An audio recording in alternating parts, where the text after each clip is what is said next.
There are still billions of dollars available for businesses through the Employee Retention Credit Federal Tax Credit Program. Stenson Tamadon has helped companies with less than 500 employees retrieve over $3.4 billion in tax credits through employee retention credits. Call Stenson Tamadon today at 866-934-8461 today to start your application. That's 866-934-8461 to apply. Call now.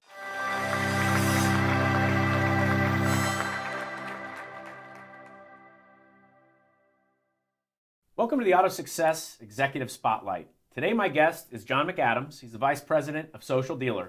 I'm your host, Brian Ankney. Thanks for joining us. Thanks for having me. Great facility. It's beautiful. I'm glad you were able to make it into town for this interview today. Before we jump into the business side of it, could you share with us a little bit about yourself and your career path and how you got to where you are today with SocialDealer? Yeah, I don't think my story's much different than a lot of people that got into the car business, right? I started in the early 90s. I saw an ad to make a bunch of money during the week and get a car. And I needed a bunch of money, and I needed a car, so I thought it was a great opportunity. Rolled up into the dealership. The wonderful woman at the front said, "Go see the guy in the corner." I walked over to him. I said, "I'm here for the job." He said, "Do you have a license?" I said, "Yes." He said, "You're hired." I said, "Great. This is the easiest job interview I ever had." And that really began my journey in the car business, right? And I think once you're stung by the car business and it's in your blood, you never really get it out, right? Like no matter what, you're going to be in the car business for a while once you're stung. Yeah. So I went through, salesperson to sales manager to general sales manager. And then at that time, I was offered a job to become the top, an e-commerce director for a top 25 dealer group. And at that time, like the internet and digital was brand new, right? Like, it was like, do we have brick and mortar? Do we need a website? Do we not need a website? What's this weird Google thing? Like, it was kind of weird at the time, right? I was on Metacrawl and Alta Vista, and then there's this Google thing. And then I did such a great job there setting the digital up and doing BDCs and things like that, a vendor came and said, "Hey, could you do this for other dealers across the country?" And I said, "Yeah, let's take the show on the road, basically. I think we'll leave retail, we'll go on the vendor side." And that was fantastic for a long time because back then I was really helping dealers manage showroom traffic control and sales management and processes and people and really getting that part of the business into technology. And then a friend of mine who had a bunch of stores asked me if I could come run their stores for them because they weren't in a great spot. And I thought long and hard about going back into retail. And like I said, once the car business is in your blood, it's in your blood. And I said yes. So I showed up on the ground. I became the GM over 5 stores overnight. They were all really not doing great. They all needed to have refreshes or buildings built or things like that. And I realized at that point that I would love the car business so much that I was willing to go back into it and take that challenge and move them out of the red into the black. 3 years later, fast forward, into the black, it was time to turn the keys back over. And I was approached by SocialDealer to really expand the awareness of social in the automotive space. They knew that I used social at those stores to gain the traction, the momentum I needed, because the other mediums were probably just too expensive. I didn't have that large ad budget. Fast forward, here I am today, Vice President of SocialDealer, and loving every minute of it. Awesome. Yeah. Well, the question I'd like to ask is one that's probably top of mind to a lot of people. Is how does social sell cars? How do we know it sells cars? And what are the metrics that you look at? That's a great question, right? So you're not alone. And most dealers are not alone in that either. So about a year and a half, maybe 2 years ago, Facebook approached us and said, we have a bunch of car dealers asking us to social sell cars. Now, we had been selling social and working with dealers for 15 years, but now it became really prominent, right? Now social became a media of its own. And we created a podcast with Facebook called But Does It Sell Cars? Because that was the number one question we all were receiving. Does social sell cars? The short answer is yes, but there's many highways to get from the East Coast to the West Coast or to get from Chicago to Houston, right? A lot of highways we can do. And the internet and social is no different. So how do you sell cars on social and service cars and do it profitably on social? It's not a tough question as long as you know what the dealer is looking for, right? If they're looking for leads, yes, social media sells leads, right? They can create leads directly in your CRM and your BDC to work. Do you want that traffic to not generate a lead and go right to your BDP or SRP? Yeah, all day long, as long as you know the conversion rate of what that website looks like, right? So keep in mind, social media has really become of age, really not because of COVID, but because people have shifted and the fish has shifted to a different pond, right? Social is on everybody's phone. Everybody pretty much turns to social. We spend about 3 or 4 hours a day on social. Some apps even longer, right? I think a stat I heard on TikTok was that they spend on average of 30 hours a month on TikTok. So it doesn't make sense for a car dealer to make sure that their brand is showing up on those medias where people are spending their most time. That may not be the 6 o'clock news. It may not be some of the medias that we're used to anymore. It just means as car dealers, we need to focus and shift with where our consumers most likely to spend their most time. Some of the key indicators are leads. Do you want leads? Great. Social ads can drive leads. Do you want traffic? And if so, that's a KPI, right? Well, how much unique visitor traffic was generated by social media to your website? And then I'll ask you the question, well, how many of that converted? And how many pages did they visit? And how long did they spend? And what was the bounce rate? So all the KPIs that we're used to in digital exist in social. We just have to look at it from a different lens or a different perspective. Yeah, we've had, at Babcock's, we've had a lot of success with social. We create a ton of videos here, and we took our audiences and we uploaded them into social. And it's absolutely amazing. Like in 5 days, you can boost a campaign and get 11,000 car dealers to watch a video. It's like, holy moly! Like, who would have thought? Yeah. In the early days, it was all about boosting, right? And then all of a sudden, we all realized that we could upload a CSV or an Excel file to Facebook and do a match. And then after that, it became, can I find lookalike audiences, right? So Brian buys a car from me, and he lives in my town. I want to upload that to social media and find more people like Brian who drive my brand or have an interest in my brand and market to them to come to my store, right? It's so far past that now with custom audiences that, and certainly you can still do bespoke and lookalike audiences as we do, but now you get really segmented, right? If you're looking for FICO-based customers, either prime or subprime, doesn't matter, it's available. If you're looking for early lease termination or early finance, right? Or just recently out of term, or in bankruptcy, out of bankruptcy. You're looking for people who may have bought a car from you but haven't been back in for service in 6 months. Before they defect, you want to reach out to them and offer them the $19.99 oil change, right? You have to take that last shot before you lose them to an independent somewhere, right? So when you think about social media, think about data and consumers and who you want to reach and with what message. Because everything I just mentioned would have a different creative piece, right? If you're subprime, that message would be all applications accepted. If you're prime, I already know my application's accepted. The question is, will you give me a great experience while I'm there? So those messages on social media will be different based on those audiences. Oh, that's neat. Yeah. Well, it seems like every other day there's another social media. I'll talk to my niece and my nephew, and they're like, "Oh, Uncle Brian, are you on this? Are you on that?" And I'm like, "I don't even know what that is."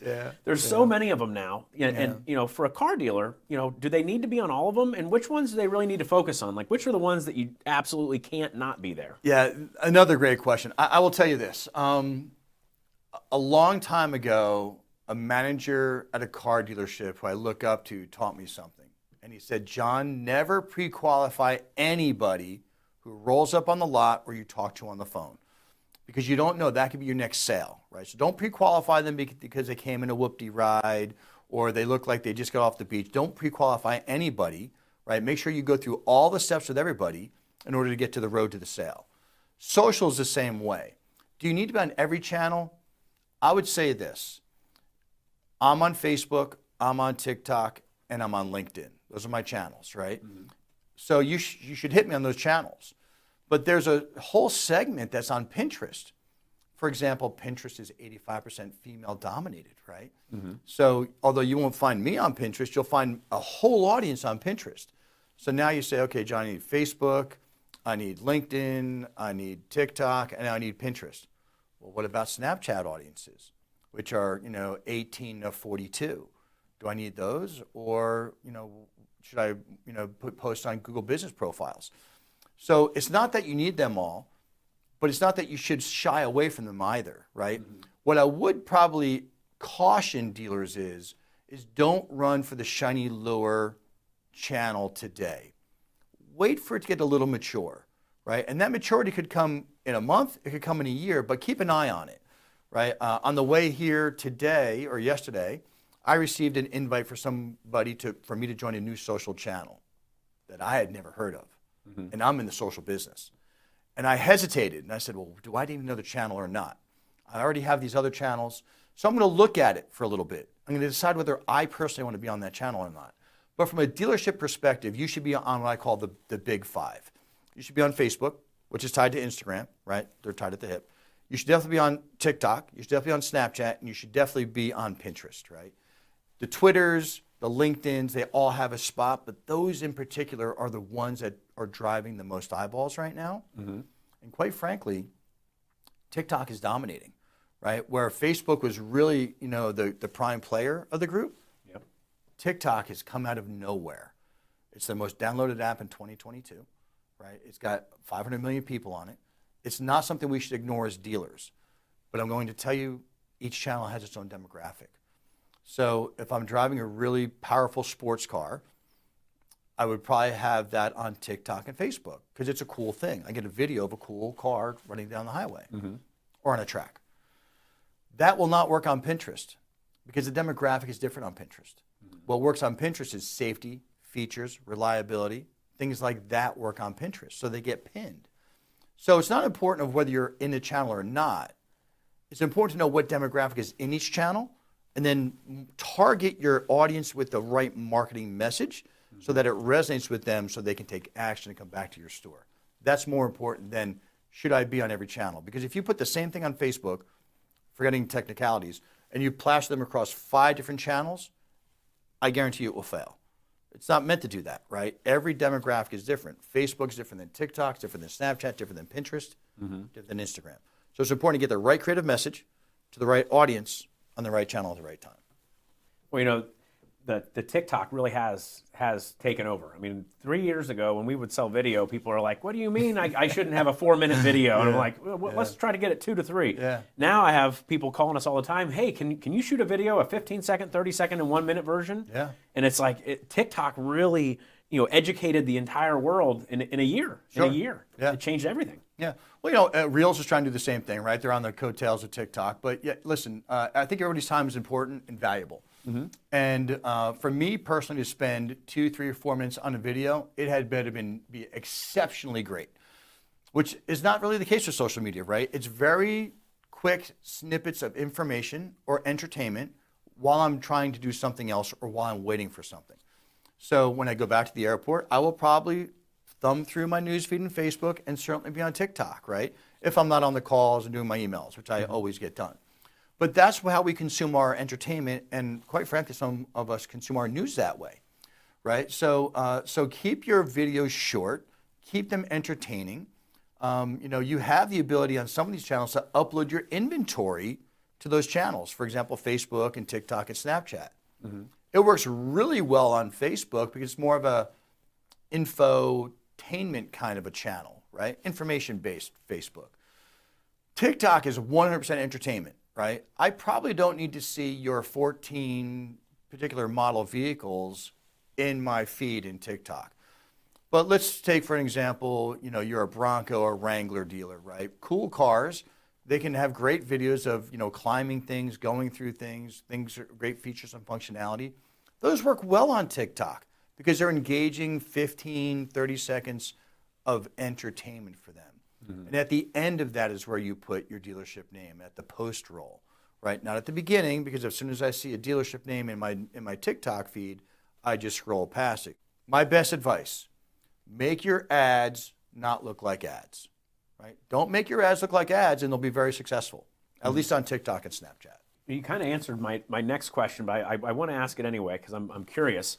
When you're looking at doing a social media post, you can use images, you can use text, you can use video, I mean, is there a secret sauce, or do you need to try everything? Or like for somebody that's going to try it, that's getting into it for the first time, like what advice could you give on what to use and where to start? Yeah, here's what I'll say. I'll break social up into two buckets, organic and paid, right? Organic is the SEO of what used to be 5 years ago, 10 years ago, right? So dealers that had a website and really did SEO early on won the game because they had less money to spend at Google AdWords, right? They show up more organically, which means I spend less money on paid ads. Organic social is the exact same way. You need to do organic social. Yes, can you buy your way into the paid environment? Sure. Is it going to cost you in the long run at the end? So I always advise dealers, if you're going to go down a social strategy, make sure it includes organic social media, done right, based on engagement, right, and then paid. What does organic social done right look like? If you and I were going to a party, really swanky party, and we both sold cars, and we had a pocket full of business cards that said, Brian and John sell cars. And we go to that party, and all we did was hand out cards and say, I sell cars, I sell cars, I sell cars, I sell cars. It's going to be a very boring party for you and I. We're probably not going to be invited back to the party either, right? That's the way it is. But if we go to that party and we do what we do best, we walk in, we grab a drink, a soda, a wine, a beer, we start to mingle, we start small conversations, and we get to know people at the party. Eventually that person will say, Brian, that's fantastic. Tell me what you do. Oh, that's great. I sell X, Y, and Z down the road. That's funny. I'm looking for a car. My wife's looking for a car. My daughter's looking for a car. That's how social was designed to be. So if you go to your Facebook page today and you scroll through your feed and it's, here's my vehicle delivery, here's my new vehicle, here's my used vehicle, here's another vehicle delivery, here's another new car, here's another used car, you're doing social wrong. Social was designed to be social. You can do all those things, but in between that, in order to get the engagement, you need to have localized content, things that mean something to the community. The Pumpkin Fest, the Autumn Harvest Fest, the Christmas tree, the restaurants, the parades, all of that should make it into your feed. I understand they don't have a direct correlation to selling cars, but that is the SEO work that you're doing to make sure the community knows about your store. That's where you get the engagement. Then when you do paid advertising on social media, your costs are lower because you have more fans and more followers over on this side who already know about you, right? So there's right ways and there's wrong ways to do it. There's fast and there's easy, and there's the right way to do it. The right way is organic with engagement and paid social media to supplement that and talk to people that are not in your sphere of influence currently organically. So that's how you do it the right way.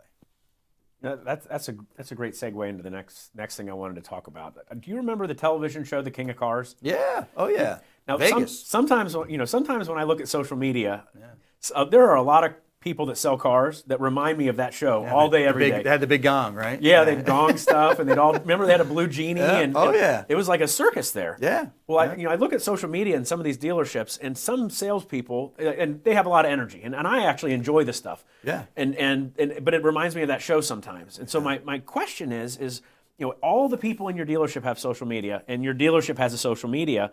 Where do you kind of draw the line on letting people just do whatever they want? I mean, if they're representing your store, do you need rules on how they're allowed to represent your store? The question I get answered a lot, or asked a lot.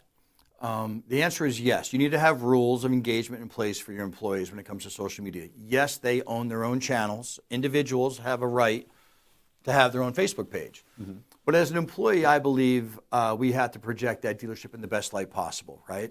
So what a lot of dealers are now doing is they're creating what we call child Facebook pages for their sales team, right? That has inventory on it, that has localized information on it, that has all this information on it, that the salesperson has access to and can post to, but the dealership has the overarching authority to either remove posts that may not fit with their culture or their policy, or to shut those pages down in the case that the person moves on to a different career somewhere else. So that's how I recommend dealers do it, right? Yes, everybody at the store, probably has a Facebook page. They probably have a TikTok page. And yes, that's a great way for them to do their own marketing. And if I was selling cars again, I can guarantee you I would be all over Facebook and TikTok promoting myself at that store level, without any doubt. That service lane sales, I'd be there all day long, right? So how does a dealer really manage that and maintain that? One is with a policy, a written policy of what's acceptable and what's not acceptable up front. Before the horse leaves the barn, get that done. It gives you the position to go back and say, I'm sorry, Brian, I had to take that post down, or can you take that post down because it doesn't really fit with our culture, right? It gives you that ability to do that. But when you have a child page that's tied to the main page that the dealership gets to run, you really have the ultimate authority of what really happens. But then you could also post inventory on there. There's a lot you can do with those pages and still allow the salespeople to become their own marketing agent, right? Back when I was selling cars initially, Facebook and these things were not there. My Facebook at the time was Home Depot, the local restaurant, the local bars, where I would meet people, engage them socially, and hand them my card and say, if you're looking for a car, please call me up. I could help you out, right? That's all now kind of changed to the social media networks. So we need, as dealers, to be able to control that to a degree, but give the salespeople the leniency to go out there and market themselves, right? I've got lots of dealers that will do a little vig to salespeople if they do market themselves the right way and drive their own traffic to the store. Because as a salesperson, if I'm driving their own traffic directly to me, I have a less chance of being skated, right, for sure, right? And that becomes a one-to-one conversation that I have with that person. I'm also not using the dealer's marketing dollars, right? The dealer now can use them elsewhere to drive additional traffic into the store while I'm using my own marketing machine to drive my own leads. So that's how I approach that, right? Yeah. I think it's a very important topic. I think dealers should really pay attention to that and make sure they have an absolute policy of what is acceptable and not acceptable for their store, because each store is different. I've been in thousands of stores. I've never met two that operate the same way.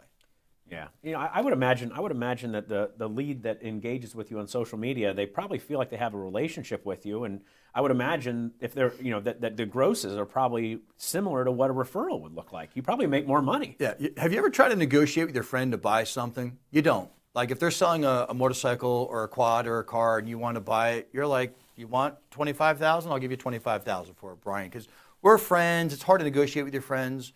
And we all know that, right? And that's the power of social media. As you become friends on social media, and I hear that all the time, I'm friends with that person on LinkedIn. Well, you're probably connected with them, but you're probably not their friend. Yeah. But as I'm starting to buy a vehicle from you and have probably the second largest purchase, vehicles are $50,000 to $100,000 or more, I want to make sure that the person that I'm dealing with lines up with my personality. I've been in the car business almost 30 years. I've probably bought and sold 100 cars, personally myself, from me and my family. I only deal with people that my personality meshes up with. I think that's how most people operate, right? So if I can get to know you on social media and I can have a forming of a relationship, then chances are when I get into the store and I test drive the car and I take them through the road to the sale and I get to the end, which is how much, it makes it more difficult for you to negotiate with me because now we're friends, right? So that's how you hold more gross on those deals.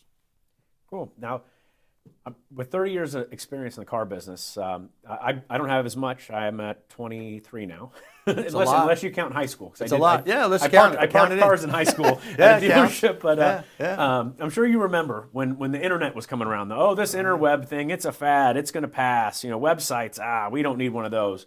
I'm sure there are still some dealers out there that maybe feel that way about social. So when you have that conversation with somebody that says, I don't need social, what are the dangers? What are the dangers of not engaging in social media? I remember those days vividly. I remember coming off of BBS boards looking for leads, and no car dealer had a website. And then all of a sudden websites came around, and do we have a website or do we not? And I remember those discussions where my dealer principal, who was a major dealer group in the area, and he said, John, I don't know if we should do the internet or not. I don't know if my brick and mortar business is going to disappear in favor of the internet. What do you think we should do? And I was a young kid at the time. I was like, wow, this guy's a powerhouse. Why would he be asking me this question? This is a lot of weight for me. And I said, honestly, from what I've seen, the car business needs to keep up with the times. not follow, right? Every car dealer I know is progressive and always leading. But when it comes to digital, sometimes they pull back on the reins because they're not familiar with it, right? And I understand that. But listen, digital hasn't gone away. Google hasn't disappeared, right? Yeah. Facebook hasn't disappeared. TikTok wasn't really here for the car business 2 or 3 years ago. So what I would say to dealers is this. I know it's uncharted territory for you, Mr. and Mrs. Dealer. I understand that completely. And you may not be as familiar with it as or comfortable as you need to be. Please allow us or other vendors in the industry to educate you to be more comfortable, right? It's not going away. Google didn't go away. Google AdWords became more and more prominent inside the dealership to the point where digital marketing managers I've seen now become general managers, right? That was unheard of in 2000. You would never have a BDC director become a general manager, right? That would never happen. But because digital marketing managers or the like at a dealership know so much about how the traffic is being driven in, for some it made a very logical progression into the GM chair, right? Because now when vendors come in and speak to them about driving traffic, they can understand it, and that's better for the dealership. It's better for the business, right? Yes, you need to know about the back end. Yes, you need to have great people skills. Yes, you need to have all the GM qualities that are out there. But I really, truly believe you need to have that plus how today, as dealers, we're driving traffic into the store and what's working and what's not working. And don't leave it up to just the reports that you're given. Inspect what you inspect, right? If you expected $5,000 to drive 10,000 unique visitors to your website, ask the next question. Did they convert? And if so, at what percentage, right? Just ask that next question. So don't be afraid of it, right? Don't be afraid of social. I know we were all afraid of Google at the time. We were afraid of websites at the time. Don't be afraid of Facebook. Don't be afraid of social media. Don't be afraid of TikTok. Don't be afraid of what comes after TikTok, because yes, there's another one after TikTok. Guaranteed, all day long, something else will form after TikTok and Snapchat and all these other channels. But if you want to stay progressive and you want to really reach people where they spend their most time, dip into the pool. Maybe not the deep end. Maybe don't dump into the deep end. Kind of wade in the pool, learn more about it like we all did about Google AdWords, right? We all got AdWords certified, analytics certified. I'm a Microsoft certified system engineer as well. I'm a geeky sales guy. I get it. But you don't have to go that deep. But understand how this traffic is benefiting your store, because the way I help dealers and the way SocialDealer helps dealers is with the same tagline we've always used. Help them sell and service more cars profitably. Without the profitably at the end, it doesn't work in my world, because I'm an ex-GM, right? It all has to amount to money. I can help you sell and service more cars, but if I don't make you more money doing it, it doesn't make sense. Right? So you have to be able to transfer your social media into profitability, and that's what we do. Well, I don't think any conversation about the car business can be complete without touching vehicle acquisition. I mean, finding and sourcing vehicles has been a huge issue for the last few years, a couple years anyway. Do you have any success stories you could share with us about a dealer that's really kind of knocking the cover off the ball, finding vehicles on social media? Yeah, it's funny, right? So vehicle acquisition has been forefront for, I'd say, 18 months. And as we begin to look at the cooling off of the used car business, as we've seen over the past 3 or 4 weeks, vehicle acquisition and vehicle sales is coming back into the forefront, right? So yes, I need to acquire more high quality pre-owned vehicles, but I also need to sell the ones that are on my lot because the value's dropping, right? So up until about 2 months ago, we didn't have to worry about selling them, but now as new cars start to come back, used car values start to drop. As dealers, we need to look at that valuation, and we need to not drop the price on them. Please, let's not drop the price on those cars. Let's market them to move them, make the profit. The first step should not be to lower the price of the used car. Let's not do that, right? Let's get them marketed, get in front of people, get eyeballs on them, and get them burning gas. But for vehicle acquisition, there's a lot of ways to do it, right? Social, remember, is all about audiences. So what if you're looking to acquire used cars? Could I reach people who might have 2 cars in their driveway and say, would you like to sell us your car? Yeah, I could do that all day long.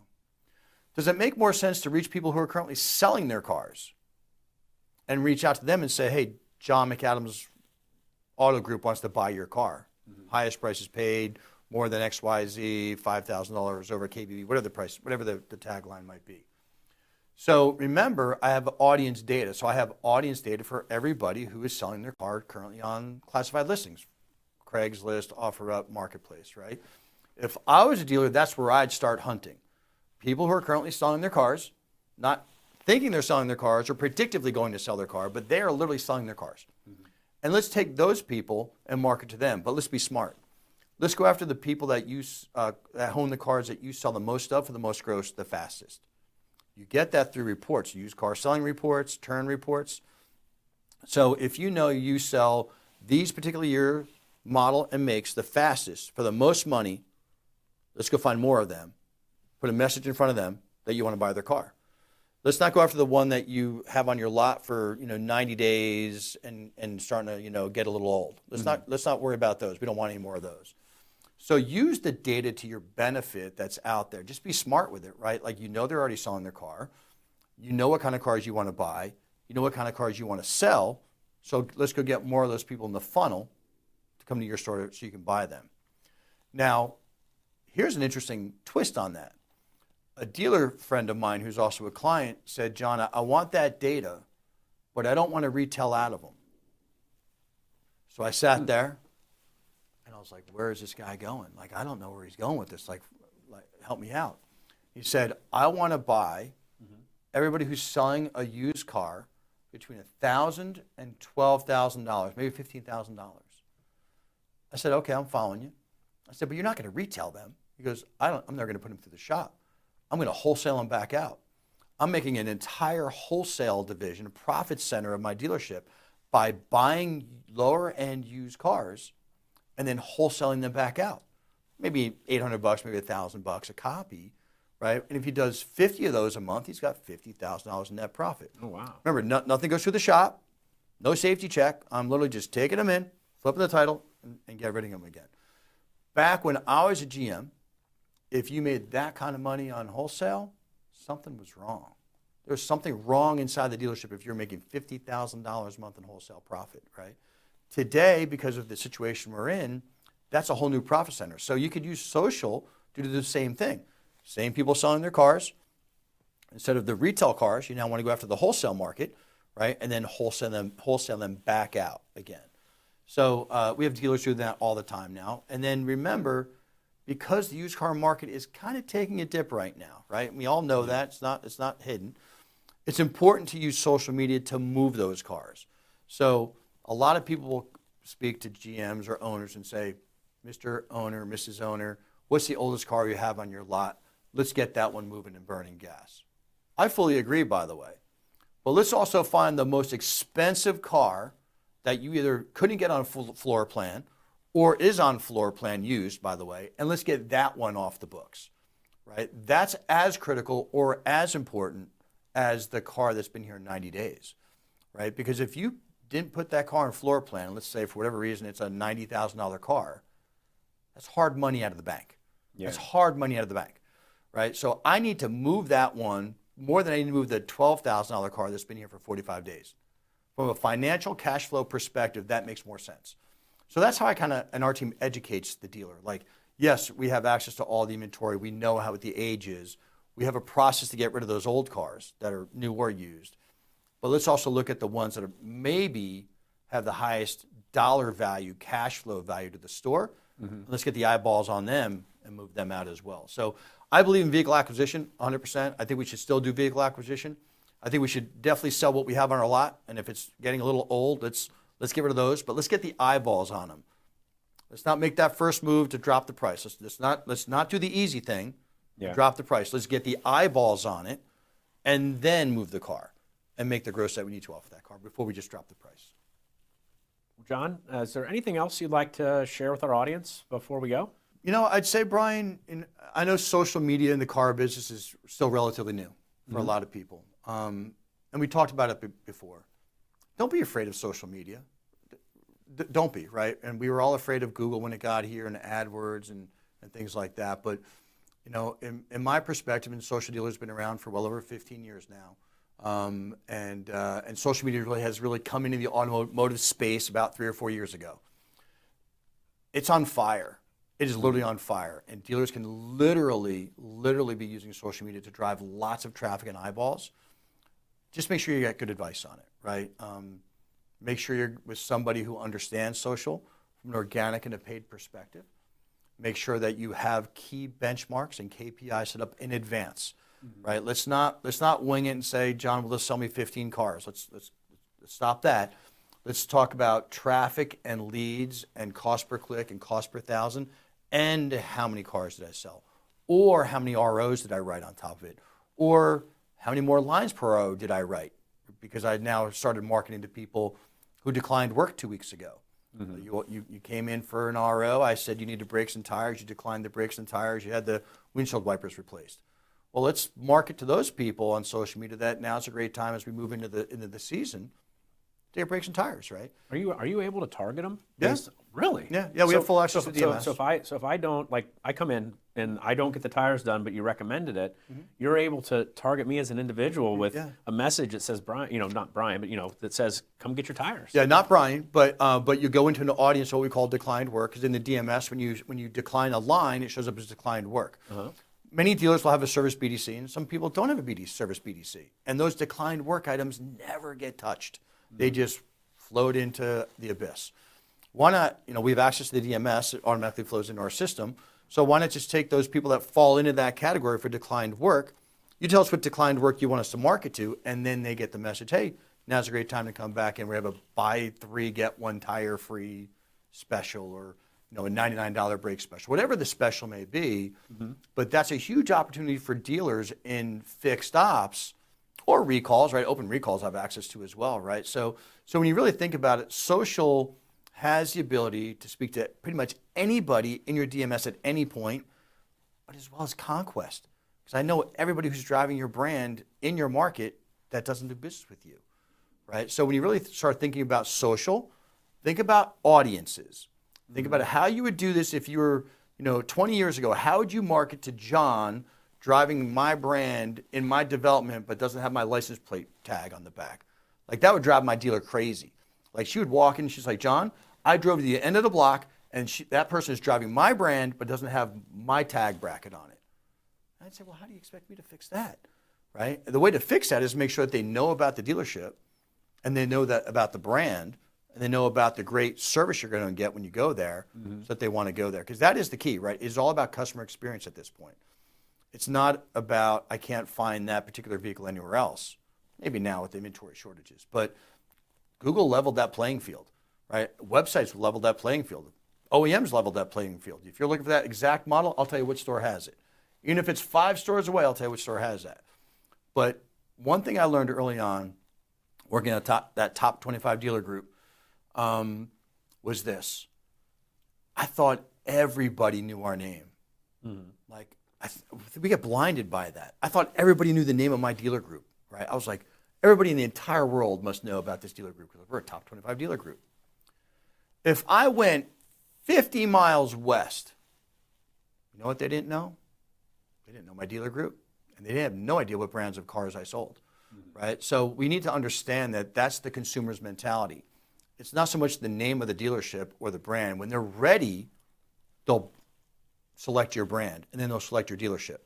Our job is to make sure that when they're thinking about the brand, they think about the brand and think about the dealership and go to you. Either walk in, traffic, submit a social lead. That's our job as marketers, to make sure that when they're ready to buy, they go to that dealer. That's our client. That's neat. That when I ran a BDC, it was a long time ago. But you have like your A calls, B calls, C calls, D calls. We had the decline service, but I had 5 people in there. I don't think that we ever made it to that bucket. Like, the phone was ringing. We have unsold traffic from yesterday. We've got people are coming off lease. There's all these like shiny objects floating around, and those decline services. I had that list, but I don't know that we ever made it to it because we couldn't get through the other things. Then you get the galley list from the OEM. Then you get this list from here. You got the parade the sweepstakes list you got to call. I mean, a BDC is run on math, right? And if you just simply do the math, if 100 leads come in, and 10 of those people, 20 of those people show, that leaves 80 leads that didn't show. that now need to be followed up next month. Next month, you have 100 more leads, plus the 80 that didn't show, so now you have 180 leads. And those are very low lead numbers, right? So just for simple math in my head. Yeah. After 4 or 5 months, you're jammed with leads, right? And you're just dialing for dollars and emailing and dialing for dollars and hoping the new people come in or the cherry pickers that you can get done. And the last thing that usually gets done are the galley leads lists and declined work. Yet declined work is probably the easiest to get back in the door because they've already been there. They know they need the work is done, and the seasons are always changing, right? Yet a lot of BDCs don't have a pay plan in place for declined work, right? You get so much for the appointment made, you get so much for the appointment that shows, you get so much for the appointment that closes, right? It's the same old model that's been here forever, right? But at the end of the day, not many people or dealers have said, well, okay, well, if I have you work the declined work list, and out of that list, let's call it 100 ROs, I get 30 of those ROs back in, and the average per RO is $300 or $400, well, that should be factored into a pay plan somewhere, right? Yeah. So especially now, I know service departments are bulging with work. People are holding on to their cars longer, so that's great for the service departments, right? Although we're getting kind of stacked in deep. But declined work for me would be an easy home run, just like service lane sales. As I said before, you put me back on the floor, I will do service lane sales, and I will do declined work, and I will be fine. I'll be fine. Great. Thank you for joining me today, John. Yeah. Thanks for having me. This is a great studio. I had a great time. I'm glad you're bringing awareness of social to the car dealership world. We try to educate everywhere we go. Like we said, not only on your show, we have our podcast as well. So we do a lot of training at NEDA Academy as well. So we want to get the word out. And thanks for having us here today, because I hope that this helped your listeners and your viewers. Thank you.